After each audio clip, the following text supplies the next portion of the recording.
एक छोकरे ने मुझे चुनौती दी, हाँ हाँ कहने दो महाराज। माँ ने कहा बेटा मैं तो तेरे हाथ का गंदुदक लूंगा, भोजन नहीं करूंगी। तो माँ मैं तो नहीं जाऊंगा गंदुदक लेने, तो कल मरे तो आज मर जा। माँ घबरा गई, वो मेरी बातों में तो आ गई और नियम ले लिया। अब वो माँ कहती है, वो बेटे ने कह दिया मर जाए माँ, तू मरे तो मर जा, मैं अभिषेक करने नहीं जाऊंगा। माँ आ गई, बेटा महाराज जी बेटे ने तो ये कह दिया, और अब मैंने भी कह दिया जब तक तू गंदोदक नहीं लाएगा मैं अन्न जल ग्रहण नहीं करूंगी। और महाराज जी बेटा बहुत जल्दी, अब तो मैं मरूंगी। मैंने कहा नहीं मरूंगी, चिंता मत करना। मैंने कहा तुम्हारे नाम से जायदाद कुछ है कि नहीं? बोले महाराज जी मकान मेरी नाम है और दुकान भी मेरे नाम है, उसने बहुत संपत्ति गिना दी। मैंने कहा बस अब हो जाएगा काम। यथार्थ घटना, मैंने वकील बुलवाया, स्टाम्प होता है ना, स्टाम्प बुलाया और लिखो इस पे कि मैं अपनी वसीयत उसी को दूंगी जो बेटा मुझे प्रतिदिन गंदोदक ला के देगा। आजकल के बेटा पढ़े लिखे, मैंने कहा साझी साझी नहीं देगा, ये तो धमकी है। और पूरी लिखवा करके, और मैंने कहा ओरिजिनल यही रख जाना, फोटो कॉपी लेना, फाड़ देगा तो। बेटा क्या बात है, मैंने तो उसी कह दिया बेटा मेरे मकान मेरी दुकान सब मैंने लिख दी है, जो मुझे गंदोदक देगा हम उसी को वसीयत लिखेंगे। कल प्रवचन सभा में ये घोषणा होगी। तू तो देगा ही नहीं बेटा, तूने तो नियम ही ले लिया, तू तो देगा ही नहीं। इसलिए क्योंकि माँ जाके चुपचाप कर दी। बोले माँ आजकल तो कुछ भी नहीं बोल रही है। बोले बेटा कोई बात नहीं, तेरे समय नहीं है, फुर्सत नहीं है, पर मैंने इंतजाम कर लिया। तो माँ मैं तो अकेले ही बेटा हूँ, कौन सा बेटा आ गया? नहीं नहीं, महाराज के बाद बहुत सारे बेटे मिलते हैं, उनके यहाँ मॉल है मॉल। माँ ये क्या कर रही है आप?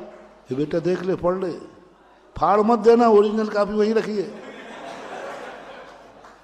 उसने पढ़ा, ये तो वकील की भाषा है। माँ ये तो साची साची हो गई। बोले मैं झूठ नहीं बोल रहा हूं, कल सारी संपत्ति उसी के नाम, बस दस्तखत होना बाकी है।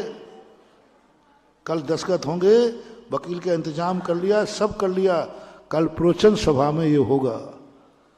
माँ ऐसा करोगी तो? मुझे उम्मीद नहीं थी आप ऐसा करोगे, उम्मीद नहीं थी, आपने मुझे पैदा किया है। और वो तो माँ ऐसा मत करो, आप महाराज की बातों में मत आओ। बोले बेटा गुरु तो गुरु होता है।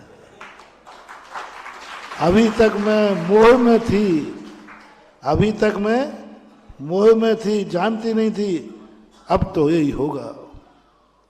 माँ ऐसा मत करो, देखो फिर क्या बचेगा हमारे पास। बोले बेटा मैं क्यों क्या करूं, मैंने गंदोदक का नियम ले लिया है, तो अब या तो फिर मैं मरूं, यदि मैं या तो मैं मरूं और या नियम टूटेगा, तो नियम तो तोड़ूंगी नहीं। अब मैं यही है कि मरूं मैं तेरे लिए। तो वो छोकरा बोले ही नहीं कि नहीं मम्मी मरना मत। क्यों रे, तू क्या चाह रहा है इसका? मरूंगी ही नहीं बेटा अब मैं। क्यों मरूं? खूब समझा, रात में खूब वो सोया ही नहीं छोकरा। फिर मम्मी ऐसा मत करो, बोले ये तो होगा। सुबह निगरानी में था, मैं भी रात भर जगता रहा, केस तो अपनी था।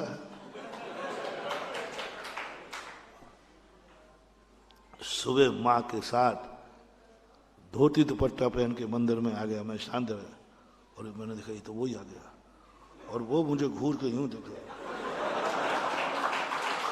घूर के यही बाबा है, यही इसने बिगाड़ा है मेरी मम्मी को। और मैं मुस्कुरा रहा हूं, तुक्का सही बेटा।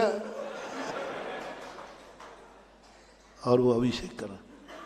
बेटा ये स्टाम्प फटेगा नहीं, जिस दिन गंदोदक नहीं उसी दिन